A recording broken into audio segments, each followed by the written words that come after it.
बिस्मिल्लाहिर्रहमानिर्रहीम। मैं teacher Zeeshan Ali Khan. Class है आज 6, सब्जेक्ट साइंस। टॉपिक है वाटर। वाटर हमने बहुत बार सुना है, पानी को कहते हैं। और नीचे हमारा जो सबक है, पहले ये बोलता है व्हाट इज कंडेंसेशन। कंडेंसेशन क्या होता है? The process of changing water vapour into water is called condensation. जब वाटर वेपर जो भाप होता है, जैसे हम बर्तन आमतौर देखते हैं कुछ पकाते हैं तो वहाँ वो एयर हवा गैस सा उठता है, उसको वाटर वेपर कहते हैं। जब किसी चीज़ को हीट देते हैं, आमतौर पे ये कुछ चीज़ें पकाने पे आप देखते हैं, जब हम कोई चीज़ पकाते हैं ऊपर से थोड़ा सा जो हवा से उठती है वो वाटर वेपर होता है। इनटू वाटर इज कॉल्ड, जब ये वाटर पानी बन जाता है इसको बोलते हैं कंडेंसेशन।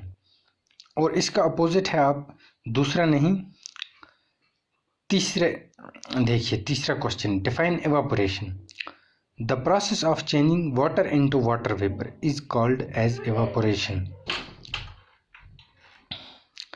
जब वाटर, पानी को वाटर वेपर, भाप बन जाता है, गैस, इसको हम एवापोरेशन बोलते हैं। जैसे हम सिंपल पानी को गरमाएंगे, जब इसको हीट देंगे, गर्म करेंगे, तो इसके आप देखते हैं कि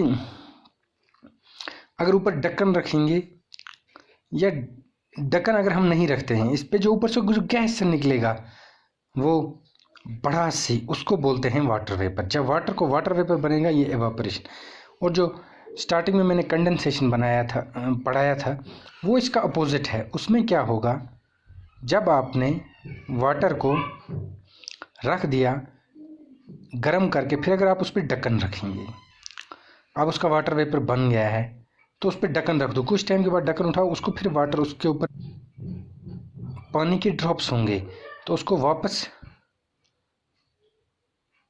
पानी बन जाएगा, वाटर, उसको कंडेंसेशन कहेंगे।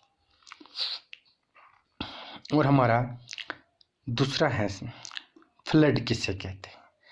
Define flood. फ्लड आपने सुना होगा, सैलाब, जिसको हिंदी में बाढ़ कहते हैं। Excessive rains coupled with melting of glaciers cause floods. जब बहुत रेन, बारिश पड़ेगी और ग्लेशियर का पानी मेल्ट होगा, पहाड़ियों पे ज़्यादातर देखा है, जब लाइटनिंग होगी या क्लाउड बर्स्ट होगा, क्लाउड बर्स्ट आमतौर पे जब होता है, जब आसमान से बिजली गिरती है, तो कभी वो पानी की भी होती है, ज़ोर से पानी लाती है, जो जंगल से आता है वो पानी, ग्लेशियर, या कभी ज़ोर से मेल्ट हो गए, या अगर प्लेन्स में बारिश कंटिन्यू रही, कंटिन्यू इंसेसेंट बारिश रही, रुकी ही नहीं, तो उससे जो पानी ही पानी जमा हो जाता है, उस सैलाब, फ्लड उसको कहते हैं। और जब सैलाब बहुत बड़ा हो जाता है उसको डेल्यूज कहते हैं। जैसे 2014 में, शायद 2014 ही में कश्मीर सितंबर में आया था, जो श्रीनगर सिटी में, जिसमें कम से कम 100 लोगों की डेथ हुई थी। और फिर नेक्स्ट है what is drought. No rainfall for a year or more may lead to drought in that region.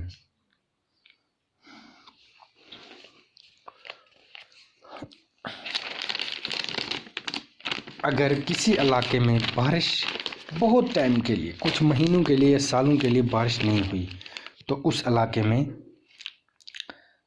Drought हो जाता है, खुशक साली हो जाती है। The water is lost from the soil due to evaporation and transpiration. Evaporation और transpiration होता है, ज़्यादा गर्मी से ज़मीन, सोइल ज़मीन को कहते हैं, जो इसमें पानी होता है वो भाप बन के, वेपर बन के चला जाता है हवा में, तो ज़मीन जब तक नई बारिश नहीं आएगी बहुत खुशक हो जाएगी। और एग्रीकल्चर एक्टिविटी, जैसे ज़मीन में हमें कुछ उगाना होगा, पैडी, जैसे हम फसल, ये शाली लगाते हैं, सब्ज़ी वगैरह, वो नहीं बनती है क्योंकि ज़मीन ड्राई, खुशक हो जाती है। तो इसको ड्राउट कहते हैं। ये ज़्यादातर गर्म इलाके जो हिंदुस्तान के हैं, राजस्थान, मध्य प्रदेश वगैरह, उनमें ज़्यादा पाया जाता है। Thank you.